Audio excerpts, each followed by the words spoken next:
ইসলামের অন্যতম গুরুত্বপূর্ণ একটা ইবাদত হলো কোরবানি। আর এই কোরবানি আমাদের দোরগোড়ায় উপস্থিত।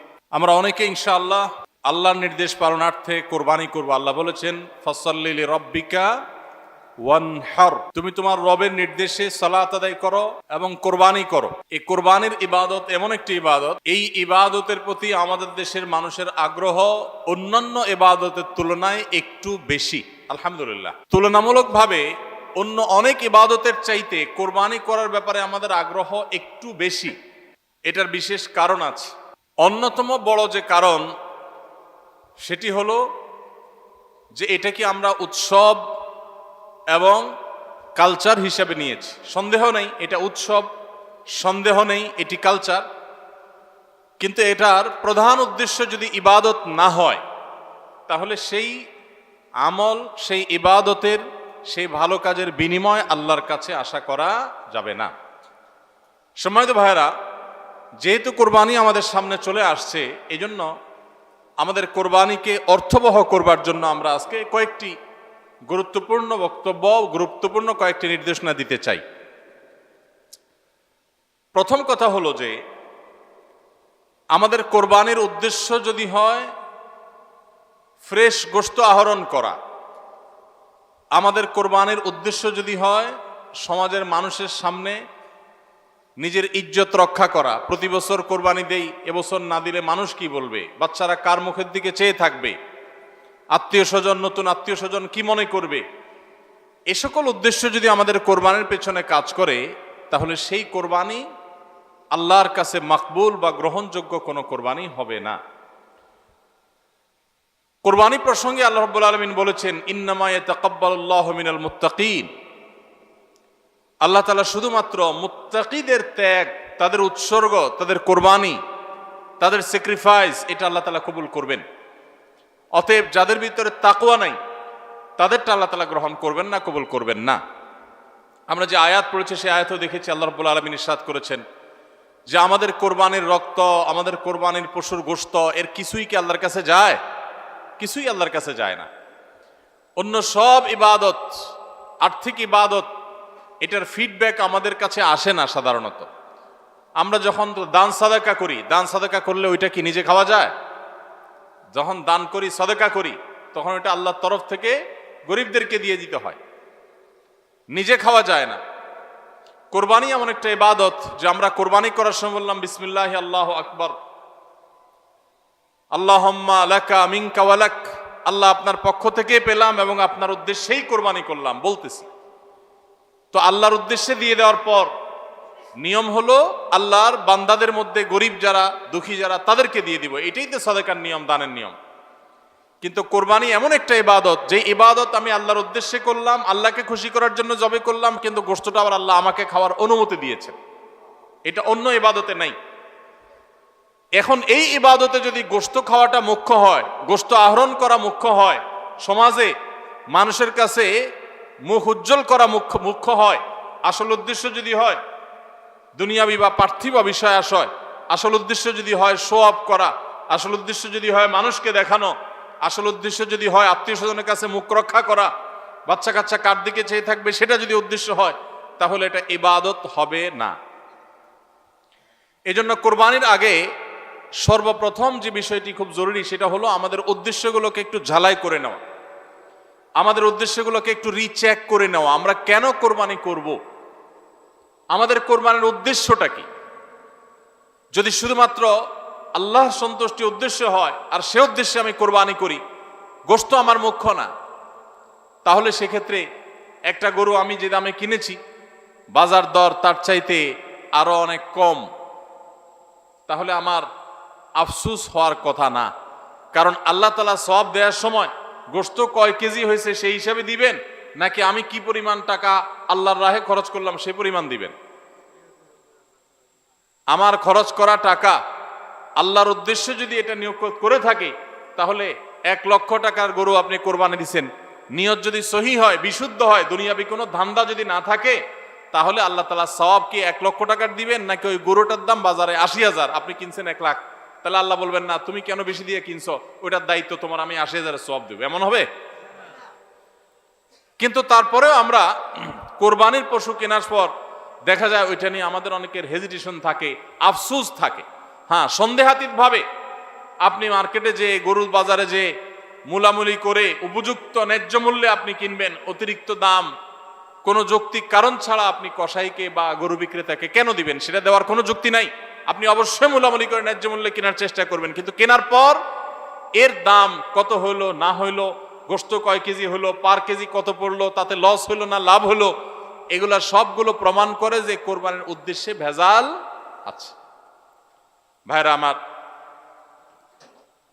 আমরা কোরবানি সাধারণত বেশিরভাগ মানুষ গরু দিতে পছন্দ করি। এর অনেক কারণ আছে অবশ্য। আমাদের দেশে ছাগল উৎপাদন হয় খুব কম। নানা কারণে ছাগল উৎপাদনের জন্য আমাদের এই দেশ, পৃথিবীর অনেক দেশে ছাগল অনেক বেশি উৎপাদন করা যায়। বৃষ্টি বাদল এবং ঝড় তুফানের দেশে ছাগল উৎপাদন করা নানা কারণে কঠিন, যার কারণে গরু উৎপাদন বেশি হয়। আমরা গরু কোরবানি বেশি করি, এটা দোষের কিছু না, বরং এটা স্বাভাবিক। কিন্তু আমাদের অনেকের হয়তো গরু কোরবানি করার মতো সাধ্য নেই, ছাগল কোরবানি করার সাধ্য আছে। তারপরও দেখা যায় হাওলাত বরাত করে হলেও গরু কোরবানি দেই। কেন? কারণ ছাগল কোরবানি দিলে আশেপাশে মানুষ কি বলবে? এরকম জিনিস আমাদের মধ্যে আছে না নেই? যে এত বড় লোক মানুষ, এতদিন তো জানতাম পয়সা করিয়ে আছে, উনি আবার ছাগল কোরবানি দিল, তাহলে চোখ মুখ মানুষের সামনে কেমনে দেখাবে? ভাইরা আমার, তো মানুষের কাছে কি বলবো, মানুষ কি বলবে, এই চিন্তা করে যদি গরুর জায়গায় ছাগলের জায়গায় আপনি গরু দেন, হাওলাত করিও দেন, তাতে আপনার এই কোরবানির দ্বারা সওয়াব হবে না। ভাইরা আমার, সবচেয়ে বেশি নিয়তের মধ্যে ভেজাল থাকে যেই ইবাদতে, তার নাম কোরবানি। অন্য কোনো ইবাদতে নিয়তের মধ্যে ভেজাল এত বেশি থাকে না, কোরবানিতের মধ্যে নিয়তের ভেজাল যত বেশি থাকে। কারণ কি? কারণ হলো ওই যে কোরবানি করার পর এটার ফিডব্যাক, এটার উপকারিতা, গোশতগুলো, এগুলো সব নিজেই ভোগ করে মানুষ, আপনার কাছে আবার ফিরে আসে। এই জন্য নিয়তের মধ্যে ভেজালের সম্ভাবনা অনেক বেশি থাকে। ভাইরা আমার, আমাদের প্রিয় নবী সাল্লাল্লাহু আলাইহি সাল্লাম তিনি কিন্তু গরু কিংবা ওঁট দিয়ে কোরবানি দেন নাই। এর মানে এইটা না যে গরু বা ওঁট দিয়ে কোরবানি দিলে সওয়াব কম হবে, এটা না। উদ্দেশ্য হলো যে ছাগল, দুম্বা, ভেড়া এরকম ছোট পশু দিয়ে কোরবানি তিনি দিয়েছেন, সাহাবা একরাম অনেকে দিয়েছেন। এখনকার মিডল ইস্টের মানুষ শতকরা বোধ হয় 90-95 জন মানুষ হবে, বা আরো বেশি সংখ্যক মানুষ হবে, প্রায় সবাই, তারা কিন্তু ছাগল, দুম্বা বা ভেড়া এই ছোট পশু দিয়ে কোরবানি দেয়। আমাদের দেশে আমরা বড় পশু অর্থাৎ গরু দিয়ে কোরবানি দেই, সেটার যৌক্তিক কারণ আছে। আমি বলেছি যে আমাদের দেশে গরু উৎপাদন করা যত সহজ হয়, ছাগল উৎপাদন করা এত সহজ হয় না। নানা কারণে ছাগলের চাইতে গরুর উৎপাদন বেশি হয়, সেই হিসাবে আমরা করি, ঠিক আছে। কিন্তু যদি উদ্দেশ্য হয় বড় পশু কোরবানি করে আমি বড় কোরবানি দাতা জাহির করব নিজেকে, তাহলে এর মাধ্যমে সওয়াব হওয়া তো দূরের কথা, মানুষ দেখানো ইবাদত করার কারণে শিরকে আসগরের গুনাহ হওয়ার আশঙ্কা আছে। আমার কথা কি বুঝাইতে পারছি? ভাইরা আমার, আমাদের দেশে বাস্তবতা হলো কিছু নেককার মানুষ আছেন, আল্লাহ তাআলা পয়সা করে দিয়েছেন, হালাল টাকা, আবার আল্লাহর উদ্দেশ্যে বড় পশু কুরবানি করে গরিব দুঃখীকে গোশত খাওয়ায়, গরিবদের পুষ্টির যোগান হয়, এরকম নেক উদ্দেশ্যওয়ালা মানুষ আছে আলহামদুলিল্লাহ। কিন্তু এই সীমিত সংখ্যক মানুষ ছাড়া সাধারণত গরুর সাইজ যত বড় হয় নিয়তের ভেজাল তত বেশি হয়। আমি কি আপনাদের বুঝাতে পারছি? সাধারণত গরুর সাইজ যত বড় হয় নিয়তের ভেজাল তত বেশি হয়। সব ক্ষেত্রে এটা প্রযোজ্য না। অনেক নেককার মানুষ আছেন যে গরুর সাইজও বড়, মাশাআল্লাহ নিয়তটাও খালেস, আবার উপার্জন হালাল, এরকম আল্লাহর বান্দাও আছেন, কিন্তু তাদের সংখ্যা খুবই কম। সাধারণত গরুর আকার যত বড় হয় এই বেশিরভাগ এই শ্রেণীর কোরবানি দাতাদের নিয়তে ভেজাল বেশি। আপনি ঢাকা চলে যাবেন, গুলশান, বারিধারা, ঢাকার একেবারে এলিট শ্রেণী মানুষের বসবাস যে সমস্ত এলাকা, সে সমস্ত এলাকায় দেখবেন এক এক বাড়ির ভিতরে গ্যারেজে বিশাল বড় বড় 3টা 4টা 5টা গরু, এক একটা 4 লাখ 3 লাখ 5 লাখ এরকম দামের গরু। এই বাড়িওয়ালাদের বেশিরভাগ লোকদেরকে দেখবেন জীবনে এরা মসজিদের ধারে কাছেও যায় না, কিন্তু কোরবানিটা করে মাশাআল্লাহ। কারণ কি? একে তো কোরবানি করে গরিব দুঃখী লাইনে দাঁড়ায় থাকবে, আপনার চেয়ারে বসে বসে গরিব দুঃখীরে কোরবানি গোশত দেব, ভালোই তো লাগে। একটা বাকাওয়াতি জাহির হয়, দানবীর সেটা জাহির করা যায়, উৎসব হয়, আনন্দ হয়। আমি আগে বলেছি কোরবানি এটা উৎসব, কোরবানি একটা ইবাদত, এটা ইসলাম এবং মুসলমানদের সংস্কৃতি, সন্দেহ নেই। কিন্তু সব কিছুর উপরে ইবাদতের মানসিকতা প্রাধান্য থাকতে হবে। কারণ ইব্রাহিম আলাইহিস সালাম যে কোরবানি করেছিলেন, সেই কোরবানি মূলত আল্লাহর নির্দেশ পালনার্থে করেছিলেন। তিনি মূলত আল্লাহর কাছে প্রমাণ করেছেন বা আল্লাহর কাছে প্রকাশ করেছেন যে আল্লাহ যত আদেশ করেন, যত নিষেধ করেন সব তিনি মানবেন। এমনকি নিজের সন্তানকে কোরবানি করার নির্দেশ আল্লাহ করার পর সেটাও মানতে তিনি প্রস্তুত হয়েছেন। আল্লাহ সন্তান কোরবানি হইতে দেন নাই, কিন্তু তিনি পরীক্ষায় পাশ করে ফেলেছেন। এই কোরবানি আমাদেরকে শিক্ষা দেয় আল্লাহর আদেশ নিষেধ আমার যুক্তিতে ধরুক আর না ধরুক, আমার বুঝে খাটুক বা না খাটুক, আমার পক্ষে যাক আর বিপক্ষে যাক, আমার ভালো লাগুক আর না লাগুক, সর্বাবস্থা আমি আল্লাহর আদেশ নিষেধ মেনে চলবো। এটাই হলো কোরবানির প্রধান শিক্ষা। আল্লাহ তাআলা আমাদের সবাইকে সেই শিক্ষা মাথায় রেখে শুধুমাত্র আল্লাহকে খুশি করার উদ্দেশ্যে কোরবানি করার তৌফিক দান করুন। মেয়ে বিয়ে দিয়েছেন বা ছেলে বিয়ে করাইছেন, ব্যয়ের বাড়ি থেকে মেহমান আসবে, ব্যয়েরা জিজ্ঞেস করবে ব্যয় কি কোরবানি দিচ্ছেন, একটা ব্যাপার সেপার আছে। তখন যদি বলেন যে ব্যয় সাহেব এবার টাকা পয়সা হাতে নাই, সেজন্য এবার কোরবানি দিব না, তাহলে মুখ থাকে। এই জন্য একটা কোরবানি দেওয়া লাগে। এই কোরবানি কি ব্যয় হিসাবের জন্য হলো না আল্লাহর জন্য হলো? এই ব্যয় হিসাবের জন্য কোরবানি করলে সেটা সওয়াব হবে না, বরং শিরক হবে, শিরকে আসগর। এটা কি শিরকে আসগর বলা হয়? আল্লাহ তাআলা আমাদের সবাইকে আল্লাহকে খুশি করার জন্য কোরবানি করার তৌফিক দান করুন। আল্লাহকে খুশি করার জন্য যে কোরবানি করছেন, মাঝে মধ্যে একটু অ্যাসিড টেস্ট করবেন। অ্যাসিড টেস্ট বলবো, ধরেন আপনি প্রতি বছর গরু কোরবানি করেন, এক বছর হঠাৎ করে ছাগল কোরবানি করেন, ছাগল কোরবানি করেন। আপনি বলবেন এই বছর তাহলে তো গরু গোশত দিতে পারবো না, তো আরো কয়েকটা ছাগল কিনে কোরবানি আরো বেশি করা যায়, তো একজনে একটা বেশি করলে সমস্যা নাই। ছাগল অনেকগুলো কিনে গরিব দুঃখীদেরকে দিয়ে দেন, তারা কোরবানি করে তারা গোশত খায় ফেলাকে আপনার তরফ থেকে কোরবানি হয়ে যাবে। আপনি একটা ছাগল করেন, দেখেন এটা মানাইতে পারেন কিনা নিজেরই। যদি কোনো অসুবিধা না হয় মানাইতে, তাহলে আলহামদুলিল্লাহ আল্লাহ শুকর আদায় করতে পারেন যে আপনার নিয়তের মধ্যে বোধহয় ভেজাল নাই। আর যদি মনে হয় না প্রতি বছর গরু দেই, এবার ছাগল দিলে কেমনে হয়, মানুষ কি বলবে, তাহলে বুঝতে হবে ডাল মে কুচ কালা নেই, পুরা হি কালা হয়। আল্লাহ তাআলা আমাদের সবাইকে ইখলাসের সাথে তাকওয়ার সাথে কুরবানির এই আমলটি সম্পাদন করার তৌফিক দান করুন। ভাইরা আমার, কুরবানির সামনে আসছে, এখন থেকে আমরা একটু পরিবারের সদস্যদেরকে নিয়ে বসি, বাচ্চা সহ ফ্যামিলির সব সদস্যরা একটু বসেন, মশওয়ারায় বসেন, পরামর্শ মজলিসে বসেন, বসে জিজ্ঞাসা করেন আমরা আসলে কোরবানিটা কেন করতেছি। গোশত খাওয়া, ফ্রেশ গোশত আহরণ করা, মানুষের সামনে নিজেদের মুখ উজ্জ্বল করা, কি ধান্দা, উদ্দেশ্য কি? একজন একজন করে সবাই মতামত নেন এবং এটা নিশ্চিত করেন যে আমরা আল্লাহর জন্যই কোরবানি করছি। এটা কিভাবে নিশ্চিত করব? একটা তো বললাম যে বিশাল বড় গরু কোরবানি করেন সব সময়, এবার একটু ছাগল কোরবানি করেন, দেখেন তো মনরে মানাইতে পারেন কিনা। কারণ আপনি বলবেন ভাই গরু কোরবানিতে অনেক টাকা লাগে, ছাগলে তো অনেক কম টাকা লাগে, তাহলে এই কোরবানি ওইটার চাইতে কিভাবে উত্তম হয়? আমি উত্তম বলতেছি না, আমি বলতেছি যে আপনার নফস, আপনার মন মানে কিনা যে আমি গরুর জায়গায় ছাগল কোরবানি করলেও তো হবে, হবে না হবে না? কেউ যদি ছাগল কোরবানি করে তার কোরবানি হবে কি হবে না? হবে। কোরবানি ছাগলও করা যায়, গরুও করা যায়, বেড়াও করা যায়, দুম্বাও করা যায়, মহিষ দিয়েও করা যায়, উট দিয়েও করা যায়, এই সব পশু দিয়ে কোরবানি করা যায়। অতএব আপনি এবছর একটু ছাগল দিয়ে করেন, বাকি গরু কেনার যে আরো বাজেটের টাকা ছিল সেগুলো দিয়ে আরো কয়েকটা ছাগল কিনে গরিব মানুষকে দিয়ে দেন, ওটা যাতে এলাকা মানুষ টেন না পায়, অন্য এলাকায় দিয়ে দেন। আমরা সুন্নাহ ফাউন্ডেশনের তরফ থেকে সারা দেশে বিভিন্ন জায়গায় জায়গায় কোরবানি করি। অনেক প্রবাসী আছেন, অনেকে ইউরোপ আমেরিকার এমন এমন দেশে আছেন সেখানে কোরবানি চাইলেও করা যায় না, সুযোগ নাই, বা দেশে অনেকে আছেন যে তার হয়তো সে সুযোগ নাই, ক্যাপাসিটি নাই, নানা কারণে সুবিধা অসুবিধা আছে। তো আমরা তাদের তরফ থেকে কোরবানি করে দেশের বিভিন্ন গরিব দুঃখীদের আপনার বাসা বাড়িতে আমরা তাদের ঘরে ঘরে গোশত পৌঁছাই দিই। তো আপনি গরুর বাজেটের টাকা দিয়ে একটা ছাগল কিনে বাকি টাকা দিয়ে এরকম ছাগল কিনে মানুষকে দান করে দেন, জবাই করে অন্য মানুষকে গোশত দিয়ে দেন, এলাকা দিলেন না, মানুষ টের পেল না। তাহলে মনকে মানাতে পারেন কিনা দেখেন। এটা হলো অ্যাসিড টেস্ট। আমি বলতেছি না সবসময়, মাঝে মধ্যে এরকম করে দেখেন যে মন মানে কিনা। যদি দেখেন যে না মন মানে, তাহলে আলহামদুলিল্লাহ ভাইরা আমার।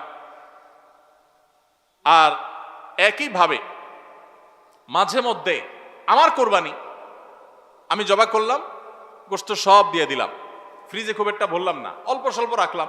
কারণ আল্লাহ তাআলা বলেছেন ফাকুলু মিনহা ওয়া আতি'মুল বাঈসাল ফাকির, ফাকুলু মিনহা ওয়া আতি'মুল কানি'a ওয়াল মু'তার। কোরবানি গোশত নিজেও খাবো, গরিব দুঃখীকেও খাওয়াবো, যে চায় তাকেও দিব, যে চায় না আত্মীয় স্বজন তাদেরকেও দিব। অতএব মুস্তাহাব এই তিনও ভাগে ভাগ করা, কিন্তু এটা ফরজ ওয়াজিব না। তাহলে আমি পরিমাণ একটু কম রেখে বেশিরভাগই দিয়ে দিলাম। মন মানে কিনা দেখেন, মন মানে কিনা। অনেকে আছেন লামসাম সামান্য একটু দিয়া আর সব ফ্রিজে ঠেলতে ঠেলতে ফ্রিজের দরজাই লাগে না, পারলে রশি দিয়া বাঁধে যে দরজা লাগে না। কারণ গোশত, পায়া, ভুড়ি, কলিজা, ফ্যাপসা সব ঢুকাইতে ঢুকাইতে ফ্রিজ বেচারা জাম হয়ে গেছে। তাহলে কোরবানি কেন করতেছি? গোশতের জন্য যদি কোরবানি হয়, এই কোরবানি করবাই না, এটা ফুর্তি। কোরবানি তো ত্যাগের নাম। আপনার ভিতরে ত্যাগ কতটা আছে, ত্যাগের মানসিকতা কতটা আছে। আপনি আল্লাহর রাহে আল্লাহকে খুশি করার জন্য লাখ টাকা দিয়ে গরু কোরবানি করেন, ভালো কথা। আপনার মধ্যে আসলে ত্যাগের মানসিকতা আছে কি এটা প্রমাণ করার জন্য মাদ্রাসা, নতুন মাদ্রাসা হচ্ছে, সেখানে লক্ষ লক্ষ টাকার দরকার আছে, আপনি সেখানে 20,000 50,000 টাকা অকাতরে দিতে পারেন কিনা, এটা অ্যাসিড টেস্ট। সেখানে টাকা বাইর হয় না। কোরবানিতে লাখ টাকা দেন, মাদ্রাসা টাকা দেন না, মসজিদে টাকা দেন না, আরো অনেক দিনের কাজ আছে সেখানে টাকা দেন না। গরিব দুঃখী মানুষ আছে, তাদের দরকার। একজন গরিব তার চিকিৎসা মাত্র 20,000 টাকা হলে হয়ে যায়, আপনি 20,000 টাকা দিতে পারেন কিন্তু দেন না, 2,000 দেন, 500 টাকা দেন, কিন্তু কোরবানির সময় মাশাআল্লাহ 1 লাখ টাকার গরু কিনেন। যদি আল্লাহর জন্যই হয়, স্যাক্রিফাইসে যদি হয়, কোরবানিও করেন, ওখানেও দেন, কিন্তু কোরবানির সময় আসেন ওখানে নাই, তাহলে আপনার এই কোরবানিটা কি আল্লাহর জন্য হচ্ছে না নিজের জন্য হচ্ছে, আল্লাহর খুশির জন্য হচ্ছে না অন্য কোনো উদ্দেশ্য হচ্ছে? এই প্রশ্ন জোরালো ভাবে আমাদের অবশ্যই রাখতে হবে। ভাইরা আমার, এর মানে আবার কেউ এটা বুঝেন না যে কোরবানি কম হোক আমরা সে চেষ্টা করব না, কোরবানি আরো বেশি বেশি করার চেষ্টা করবেন। কোরবানি যত বেশি হবে তত আমাদের সব দিক থেকে লাভ। যারা কোরবানি বিদ্বেষী, সেকুলার, বিশেষ করে এক শ্রেণীর মুসলিম বিদ্বেষী নাস্তিক আছে, কোরবানির মৌসুম আসলেই দেখবেন এদের পাখা গজায়। এরা দেখবেন গরুর প্রতি মায়া এত বেশি, এত দরদ, তারা বলে আহারে এতগুলো গরু জবাই করে ফেলা হবে, এই গরুগুলোর ভিতরে প্রাণ আছে, কত নির্মমতা। এরকম দেখবেন এরা এখন থেকে, এই কদিন পর থেকে দেখবেন সোশ্যাল মিডিয়াতে, ফেসবুকে তাদের এই সমস্ত জিগি শুরু হয়ে যাবে, আছে না নাই? এরা আবার সকাল বিকাল বিফ ছাড়া, মাটন ছাড়া, অর্থাৎ গরু গোশত আর খাসি গোশত ছাড়া, মুরগির গোশত ছাড়া তাদের নাস্তাও চলে না। তাদের নাস্তায় থাকে হলো আপনার চিকেন স্যান্ডউইচ, তাদের দুপুরে থাকে হলো বিফ কারি, তাদের রাতে থাকে হলো গরুর কালাবুনা অথবা মাটন, ডাল খাসি। 3 বেলা গোশত ছাড়া চলে না। কিন্তু মুসলমানদের কোরবানি আসলে তাদের কি হয়? অ্যালার্জি ছাড়া চুলকানি শুরু হয়, আছে না নাই? এই জন্য এদের প্রতিবাদে কোরবানি আরো বেশি করে করবেন, কিন্তু সেটা আল্লাহকে খুশি করার জন্য যেন হয়। কারে খুশি করার জন্য হবে? আল্লাহকে খুশি করার জন্য। ভাইরা আমার, কোরবানি যত বেশি হবে আমাদের যেরকম সওয়াব হবে, আমাদের দেশের অর্থনীতিতে অনেক বেশি কল্যাণ বয়ে আনবে এই কোরবানি। কিভাবে সেটা? প্রতি বছর কোরবানিতে যে লক্ষ লক্ষ গরু ছাগল জবে হয়, এই লক্ষ লক্ষ গরু ছাগল এগুলো তো আসমান থেকে নাজিল হয় না, জমিন ফেড়ে বের হয় না। এক সময় ইন্ডিয়ান গরুর উপরে আমাদের দেশ নির্ভর ছিল। আলহামদুলিল্লাহ গত বেশ অনেক বছর ধরে আপনারা দেখেন যে আমাদের দেশীয় গরু দিয়েই আমাদের কোরবানির ম্যাক্সিমাম চাহিদা প্রায় পূরণ হয়ে যায়। ইন্ডিয়ান গরুর উপরে এখন আর আমাদের কোরবানি নির্ভর নয়। এই যে গরুগুলো উৎপাদন হচ্ছে, আপনি উত্তরবঙ্গে গেলে দেখবেন, আমি যাই বিভিন্ন সময়, সিরাজগঞ্জ যাবেন, পঞ্চগড় যাবেন, ঠাকুরগাঁ যাবেন, দিনাজপুর যাবেন, বিভিন্ন জায়গায় যাবেন উত্তরবঙ্গে, দেখবেন যে কৃষকরা তারা অনেকে গরু পালন করছেন। আমরা সুন্নাহ ফাউন্ডেশন থেকে যখনই কোনো বিধবাকে, কোনো গরিব অসহায় মানুষকে স্বাবলম্বী করার জন্য বলি আপনাকে কোন জিনিসটা কিনে দিলে আপনার বা ভালো হয়, আপনি সেটা দিয়ে উপার্জন করতে পারবেন। বেশিরভাগ বিধবারা, বেশিরভাগ অসহায় মানুষেরা তারা বলে একটা গরুর বাছুর কিনে দেন, একজোড়া ছাগল কিনে দেন, তাহলে এগুলো আমি সারা বছর বড় করব। এগুলো বড় করতে এমন কোনো ঝামেলা নাই। দোকানদারি করা অনেক ঝামেলার কাজ, চ্যালেঞ্জের কাজ, বাকি চলে যায়, টাকা তোলা যায় না, এগুলো সহজ। এই বাছুরটাকে আমি ঘাস খাওয়ায় বড় করব। কোরবানি মৌসুম আসলে এই 20,000 30,000 টাকা দিয়ে কিনা বাছুরটা আমি 70,000 80,000 টাকা বিক্রি করব, ডাবল হয়ে যাবে, আমার লাভ হবে। তাদের জন্য এটা সহজ। তো কোরবানির এই ইবাদতটা মুসলমানরা যেটা করেন এদেশে, এটার মাধ্যমে এদেশের আর্থ সামাজিক উন্নতি হয়। লক্ষ লক্ষ হাজার হাজার কৃষকের, পশুপালনকারীদের তাদের উপার্জনের মাধ্যম হয়। কোটি কোটি টাকা, মিলিয়ন মিলিয়ন টাকার ডিলিংস হয়, লেনদেন হয়, যেটা জাতীয় অর্থনীতির চাকা এটাকে ঘোরাতে সাহায্য করে। কোরবানির এই ইবাদত এটা আমাদের অনেক গরিব অভাবী মানুষের পুষ্টির যোগান দেয়। আপনারা জানেন অনেক গরিব মানুষ আছেন কোরবানির মৌসুমে মন ভরে একটু গোশত খাইতে পারেন, সারা বছর গোশতের দাম এত বেশি, তো বেচারারা কিনে খেতে পারেন না। তাহলে কোরবানির এই গোশত, কোরবানির এই উৎসব, এই ইবাদত, এটার মাধ্যমে পশুপালনকারীদের উপার্জনের মাধ্যম হয়। সারা বছর যারা অপেক্ষা করে কোরবানির সময় পশু জবাই করে, পশু বিক্রি করে আবার তারা পশুপালন করবে, এর মাধ্যমে তাদের আর্থিক যে অনটন আছে এটা দূর হয়, তাদের উপার্জনের মাধ্যম হয়। আবার গরিব অভাবী মানুষ যারা আছে, যারা পুষ্টির অভাবে থাকে, পুষ্টিহীনতায় থাকে, তাদের আমিষের অভাব থাকে, তাদের খাদ্যের মধ্যে আমিষ পরিমাণ মতো থাকে না, সেই লোকগুলোর এই কোরবানি উপলক্ষে এক একজন 2 কেজি 4 কেজি 5 কেজি গোশত পাইলে কয়েকদিন ধরে তারা আমিষ খেতে পারে, তাদের পুষ্টির যোগান হয়। ভাইরা আমার, এর মাধ্যমে লক্ষ লক্ষ কোটি কোটি টাকা লেনদেন হওয়ার কারণে দেশের অর্থনীতির চাকা সচল হয়। নানা দিক থেকে এর পার্থিব উপকারিতা আছে। যারা কোরবানির বিরোধিতা করে ওরা বসে বসে ওই মাটন কারি, ওই বসে বসে আপনার বিফ, বসে বসে চিকেন স্যান্ডউইচ এবং বসে বসে তারা বার্গার খাওয়া ছাড়া আর কোনো কাজ তাদের নাই। এদেশের অর্থনৈতিক উন্নয়নের পিছনে তাদের কোনো ভূমিকা নাই। প্রবাসের যে রেমিটেন্স এদেশে আছে, যত রেমিটেন্স আসে, যেটি আমাদের দেশের অর্থনীতির চাকাকে সবচেয়ে বেশি সচল রাখে, গার্মেন্টস শিল্প একটা চাকা আর রেমিটেন্স আরেকটা চাকা, এই দুইটা চাকা আমাদের দেশের অর্থনীতিকে মূলত সচল রাখে। সবচেয়ে বেশি বৈদেশিক মুদ্রা আমরা কামাই এই দুইটা মাধ্যমে। ভাইরা আমার, আপনারা নিশ্চয়ই জানেন চাঁদপুর এলাকার মানুষ আপনারা, এই চাঁদপুরে প্রায় প্রতিটা ঘরে ঘরে বিদেশি আছে না নাই? প্রত্যেকটা ঘরে ঘরে প্রায় অনেক প্রবাসী ভাইরা আছেন। এই প্রবাসী ভাইরা যারা আছেন, যাদের টাকায় এ দেশের অর্থনীতির চাকা চলে, তারা ম্যাক্সিমাম মিডল ইস্ট প্রবাসী বা মালয়েশিয়ান প্রবাসী, ম্যাক্সিমাম তারা মুসলিম কান্ট্রিগুলোতে শ্রম দিতে গেছেন এবং তাদের ঘাম ঝরানো টাকা দিয়ে এদের সচল হয়। আর এই দেশের আইন, এদেশের নিয়ম, এদেশের সংবিধান, এদেশের সবকিছুর ক্ষেত্রে সবচেয়ে বেশি পোদ্দারি করে হলো ইসলাম বিদ্বেষীরা, আর টাকাটা আনে সবচেয়ে বেশি ইসলামিস্টরা। যত মধ্যপ্রাচ্য প্রবাসীরা টাকা আনে, তাদের 99% তারা আলহামদুলিল্লাহ ইসলামকে ভালোবাসে, মহব্বত করে। আমি 10 বছর সৌদি আরবে প্রবাসী ছিলাম, আমি জানি। আমি মিডল ইস্টের বিভিন্ন দেশ ঘুরে ঘুরে প্রবাসীদের ব্যক্তিগত জীবন, তাদের চিন্তা দর্শন, এগুলোকে কাছে থেকে দেখার সুযোগ আমার হয়েছে। প্রবাসীদের যে টাকা এদেশের অর্থনীতির চাকা সবচেয়ে বেশি সচল থাকে। আমি ইউরোপ আমেরিকায় থাকা প্রবাসী ভাইদের প্রতি শ্রদ্ধা রেখে বলছি, তাদের মধ্যে অনেকে আছেন যারা দেশকে ভালোবাসেন, কিন্তু ম্যাক্সিমামের অবস্থা হলো যে তারা যদি ওই সমস্ত দেশে একবার যেতে পারে, তাহলে দেশে জমি জমা, বাড়ি গাড়ি যা আছে এগুলা বিক্রি করে ডলার করে হুন্ডির মাধ্যমে নিয়ে যায়। কারণ ওই দেশে তার একটা বাড়ি কেনা লাগবে, কারণ সে সেখানকার নাগরিক হয়ে যায়। আর মিডল ইস্টে যারা যায় তারা নাগরিক হইতে পারে না, এই জন্য ওখান থেকে একটা রিয়াল, একটা দেরহাম পারলে ওইটা বাঁচিয়ে দেশে পাঠায়। ঠিক না ভাই? ঠিক। অতএব কোরবানির উৎসবের মাধ্যমে দেশের অর্থনীতির চাকা সচল হয়, প্রবাসীদের কষ্টার্জিত আয়ের মাধ্যমে দেশের অর্থনীতির চাকা সচল হয়। এদেশের অর্থনীতির চাকা সচল হওয়ার পেছনে সবচেয়ে বেশি ভূমিকা যাদের, তাদের বিরুদ্ধাচরণকারী যাদের কোনো ভূমিকা নাই, বসে বসে বার্গার খাওয়া ছাড়া, চিকেন আর বিফ কাট আপনার মাটন খাওয়া ছাড়া যাদের আর কোনো কাজ নাই, এরাই কোরবানি আসলে গরুর জন্য মায়া কান্না শুরু করে।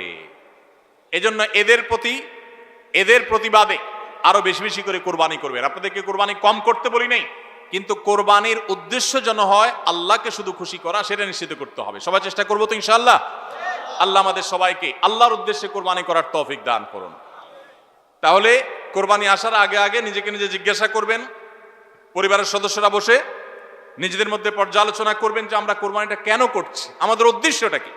আমাদের উদ্দেশ্য হবে আল্লাহর নির্দেশ পালনার্থে আমি আমার অর্থ করি এটা ব্যয় করলাম। একটা পশু কিনলাম, ঈদের আগের রাতে কিনবেন না, পারলে 2-4 দিন আগে কিনবেন। যত বেশি আগে কিনতে পারেন তত ভালো। কিনলে ওই পশুটাকে আপনি নিজে হাতে খাওয়াবেন, গোসল করাবেন, ওইটাকে পরিপালন করবেন, প্রতিপালন করবেন, ওটার প্রতি একটা মায়া হবে। এরপরে সেই পশু যখন জবে হবে নিজের কাছে একটু খারাপ লাগবে। এটা এক ধরনের স্যাক্রিফাইস। ফজর নামাজ যখন পড়বো মনে চায় না, তারপরেও কষ্ট করে উঠে পড়বো, এটা স্যাক্রিফাইস। তো কোরবানির এই ইবাদত আমাদেরকে স্যাক্রিফাইস এবং ত্যাগ শিখায়। আল্লাহকে সন্তুষ্ট করার জন্য আমরা যেই কোনো ধরনের স্যাক্রিফাইস করার চেষ্টা করব। আল্লাহ আমাদের সবাইকে তৌফিক দান করুন। ভাইরা আমার, আমাদের কোরবানি যেন অর্থবহ হয়, বিশুদ্ধ হয় এবং আমাদের কোরবানি যেন ত্রুটি মুক্ত হয়, এই ইবাদতের সওয়াব যেন আমরা আল্লাহর কাছে লাভ করি, সেজন্য দ্বিতীয় যে পরামর্শ দিতে চাই বা যে দ্বিতীয় আমলটি কথা বলতে চাই সেটি হলো কোরবানির পশু এটা যারা বানাবে সে সমস্ত কসাইদেরকে উপযুক্ত মজুরি আমরা দিব, তাতে কোনো কার্পণ্য করব না। কিন্তু কোরবানির পশুর কোনো গোশত মজুরি হিসাবে দেওয়া যাবে না।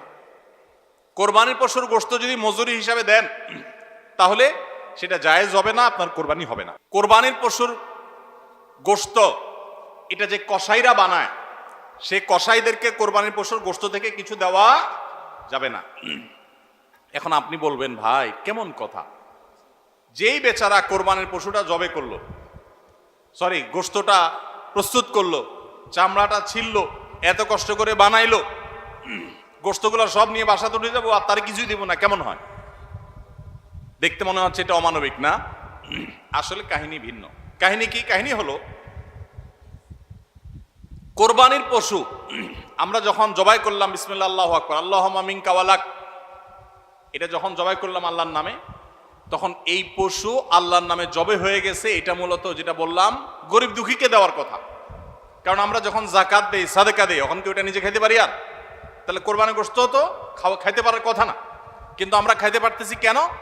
আল্লাহ তাআলা এই একটা আর্থিক ইবাদত আল্লাহ কবুল করেছেন। আমরা যখন সহি নিয়তে যদি করে থাকি আল্লাহ কবুল করে, এরপর বলেন ঠিক আছে তোমাকে দিলাম, তুমি খাও আমার তরফ থেকে, আল্লাহর তরফ থেকে এবার আমি খাই। তো এই কোরবানির গোশত এটা বিক্রি করা জায়েজ আছে না জায়েজ নাই? না জায়েজ। কেন জায়েজ নাই? কারণ এটা তো ওই যে আল্লাহ আমাকে হাদিয়া দিয়েছেন গ্রহণ করার জন্য, আল্লাহর নামে দিয়ে দিয়েছি, এটা আমি বিক্রি করার সুযোগ নাই। এখন কসাইকে যদি আমি গোশত দেই পারিশ্রমিক হিসাবে, তাহলে এটা একরকম বিক্রি করার মতো হয়। কিভাবে? তিনি কষ্ট করেছেন, তাকে তার বিনিময় দিলাম, তাহলে বিক্রি করার মতোই হলো। আমি গোশতটা তাকে একটা বিনিময় নিয়ে দিলাম, গোশত দিয়ে টাকা নিলাম, বিক্রি করা এটা, এখানে গোশত দিয়ে শ্রম দিলাম, একই জিনিস। এই জন্য এটা জায়েজ নাই। তাহলে কি করবেন? কসাইকে তার ন্যায্য মূল্য দিবেন। একটা গরু বানানোর জন্য যা লাগে তা পুরাটা দিবেন এবং আগে ভাগে এগুলো চুকায় নিবেন। মুশকিল হলো কসাইরা জানে যে একটা গরু বানাইতে হয়তো বাজার দর অনুযায়ী সে 10,000 টাকা নিত, এখন সে 8,000 রাজি হয়ে গেছে। কেন 8,000 রাজি হয়ে গেছে? কারণ সে জানে তার সাথে আরো যে 3-4 জন থাকবে, সবাইরে আপনি কমপক্ষে এই 4 জনকে যদি 2 কেজি করে বা 3 কেজি করে গোশত দেন, তাহলে 3-4 12 কেজি হবে। তো 12 কেজি গোশতের বাজারের দাম কত? হ্যাঁ, তাহলে চিন্তা করবে সে যে আমার তো এই দিক দিয়ে 2,000 টাকা ছাড় দিলাম আর পাইলাম তার চাইতে আরো অনেক বেশি। এই জন্য কসাই কম টাকা রাজি হয়ে যাবে। কসাইকে এই জন্য আগে ভাগে বলে দিবেন, শুনেন, কথা শুনেন ভালো করে, গোশত কিন্তু আপনাকে এক পিছু দেব না, আপনি কত নিবেন সেটা আপনি চুকান, আমার খাটলে নেব, না হলে অন্য কসাইয়ের সাথে আলাপ করবো, কিন্তু আগে মাথায় এটা রাখেন আপনারা কিন্তু আমি গোশত দেব না, টাকা যা নেওয়ার নিবেন।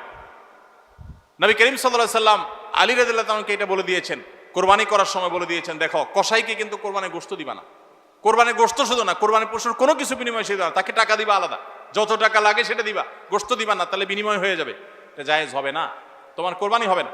এই জন্য ভাইরা এই জিনিসটা আমাদের সাবধান থাকতে হবে, কসাইকে কোরবানির গোশত বিনিময় হিসাবে দেওয়া যাবে না। হ্যাঁ, কসাই যদি গরিব হয় তাহলে সেক্ষেত্রে অন্য গরিবকে আপনি আধা কেজি করে দিচ্ছেন, কসাইরও আধা কেজি দিতে পারেন। অন্য গরিবকে 1 কেজি করে দিচ্ছেন, কসাইরও 1 কেজি দিতে পারেন। কিন্তু কসাই হিসাবে না, সেটা হলো তিনি যদি কসাইগিরি নাও করতেন তারপরেও আপনি তাকে দিতেন যদ্দুর অদ্দুর দিবেন। এর বেশি যদি আপনি দেন এবং সেটা যদি বিনিময় হিসাবে দেন তাহলে কি হবে না, জায়েজ হবে না। এই একটা মাসআলা না জানার কারণে আমাদের অনেকের কোরবানি এটা নিয়ে টানাটানি দেখা দেয়। নাম্বার 3 এবং শেষ পয়েন্ট হলো কোরবানির পশুর গোশত, এটা আপনি আহরণ করতে গিয়ে মাথায় রাখবেন যে কোরবানির পশুর রক্ত, বুড়ির ময়লা এগুলো যেন আশপাশের পরিবেশটা নষ্ট না করে। আমরা অনেক সময় দেখি কোরবানির ঈদের 2 দিন 4 দিন 5 দিন পর পর্যন্ত রাস্তাঘাট দিয়ে চলা যায় না দুর্গন্ধের চোটে, ঠিক না বেঠিক? এবং কোরবানির মৌসুমে প্রায় বিভিন্ন বছরে দেখি আমরা বন্যা হয়, এই ময়লাগুলো পানির সাথে বিভিন্ন জায়গায় ছড়ায় পড়ে। বিশেষ করে আমাদের বাইরে আশেপাশে রাস্তাঘাট দিয়ে পথচারীরা যখন চলে, আপনার কোরবানির পশুর দুর্গন্ধ, এটার ময়লা, রক্ত এগুলো যদি আশপাশে পরিবেশ নষ্ট করে, মানুষের নাক ধরে, মানুষ অসুস্থ হয়, নানা রকমের রোগ তৈরি হয়, এখান থেকে নানা রকম রোগবালাই ছড়ায় এবং মানুষের কষ্টের কারণ হয়, তাহলে কোরবানি দিয়ে আপনি সওয়াবের পরিবর্তে গুনাহ হওয়ার আশঙ্কা আছে। এই জন্য নিজ দায়িত্বে আমার পশুর কোরবানির রক্ত গর্ত করে এমন ভাবে কোরবানি করব যে সব গর্তে চলে যাবে এবং মাটি চাপা দিয়ে দিব এবং পানি দিয়ে এমন ভাবে পরিষ্কার করে দিব, ব্লিচিং পাউডার ইত্যাদি দিয়ে এমন ভাবে পরিষ্কার করব যাতে করে আশপাশে কোনো মানুষের কষ্ট না হয়। অনেকে আছেন কোরবানির বুড়ির ময়লাগুলা যেখানে সেখানে ফেলে দিয়ে রাস্তার পাশে উনি বুড়িটা নিয়ে চলে গেছেন। এটা কোনো ভালো মুসলমানের কাজ না, এটা ফাসেক মানুষের কাজ।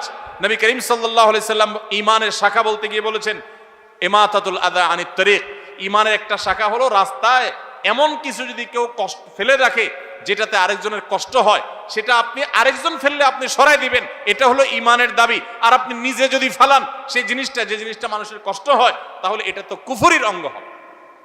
কথা কি বুঝাতে পারছি? আমরা অনেকে কোরবানি করি কিন্তু এই জিনিসগুলো খেয়াল করি না যে আমার কোরবানিটাকে অনর্থক করে দিতে পারে, অর্থহীন করে দিতে পারে, সওয়াবের পরিবর্তে গুনাহ হতে পারে। এজন্য কোরবানির পশুর রক্ত, ময়লা, বুড়ির ময়লা এই সবগুলোকে আমরা নিজ দায়িত্বে একেবারে পরিষ্কার করে রাখবো। মনে থাকবে তো ইনশাআল্লাহ?